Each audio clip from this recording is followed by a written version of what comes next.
to Les Schwab Tire Center's Outdoor GPS, presented by Fisherman's Marine and Outdoor. Good morning, everybody. I'm Owen Hayes. You're watching Les Schwab Tire Center's Outdoor GPS, presented to you by Fisherman's Marine and Outdoor. Today is the 5th of July, Saturday. I hope you had a great 4th. Hope everybody was safe and everything went smoothly. It was a bit of a fireworks show out there, especially when you're old like me and you got to work the next morning. I was trying to sleep early. That didn't really help out. But we would love to hear from you. Tell us how your 4th went. Did you go fishing? Were you scouting? Call us up on the North American Metals hotline. It's 503-548-6777. And as always, questions, comments, reports, whatever it might be, we'd love to hear from you. So don't be shy with that. And don't forget, I need to be able to see them when they do pop up. But this morning we are packed. We got a ton of great information to share with you, but our special guest in the studio, and you've all seen him here before, we call him Bugling Bob, but AKA Bob Kapka. We're going to talk about a number of different things, getting ready for upcoming bow season. Now, for a lot of us out there, we think we're just chasing elk. Myself, I just get to shoot deer, but I'm out there. And you got to be prepared, right? You got to have everything set up and ready to go, let alone if it is your bow itself, bow setup, getting yourself tuned in to making clean shots consistently. We're going to talk with an expert about that with Bob.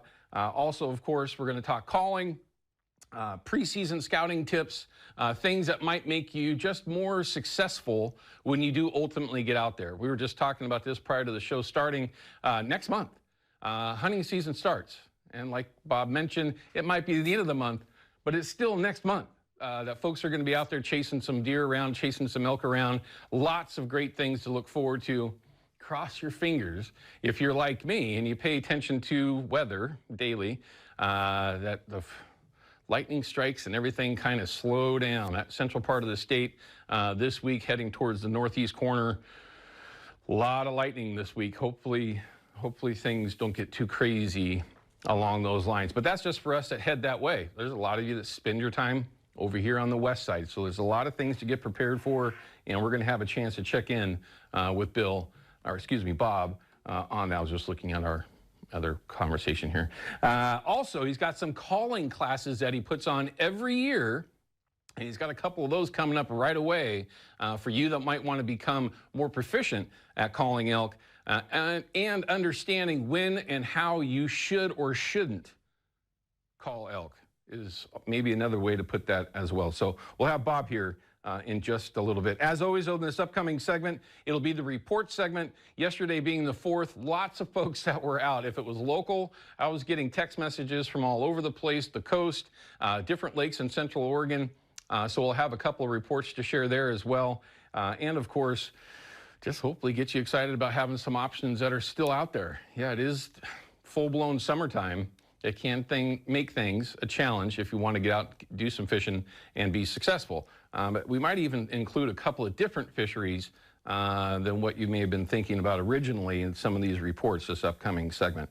Also, though, don't forget, we're going to be showing you a bunch of your photos that you've all been sending over. Ryan is not actually in today, but he's got 11 of these photos loaded in. That just means we've got a ton of photos to go through, so make sure you pay attention when we start showing those photos to see yourself if you've been sending them in. And of course, along with that, we'll show you how to actually send those photos over, or at least the best way to send those photos over when you do so. But let's go ahead and do that. I don't see any phone calls coming up, so let's go ahead and start showing you some of the photos that everyone's been sending in.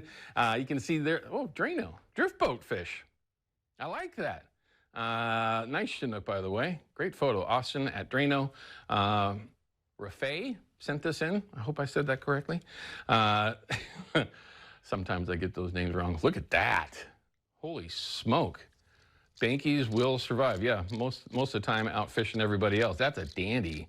Another nice Chinook right there, too. And, you know, there's been some, I'm not going to say great early options out on the saltwater, but in our upcoming segment, we'll talk a little bit about some of those salmon opportunities off our coast, relatively close to home. That was a Tillamook fish, by the way. Definitely in the report segment, we're going to talk a little bit about walleye options. That one looks to be far over on the east side, so that's definitely something to consider. Danspurst, Oregon Springer. Where else would you get one? Oh, I guess you can get them in Washington and Idaho. Sometimes we forget about you folks. Nanette sent this in, that nice photo. Here's another great photo. Looks like a limited trout family, or Emily and Dylan. Oh, at Vernonia. Very cool. Jeff sent that in. Great photo, by the way. I love looking at that water in the background. It's pretty. Okay, look at that. Bob, you might appreciate this. Handmade bows.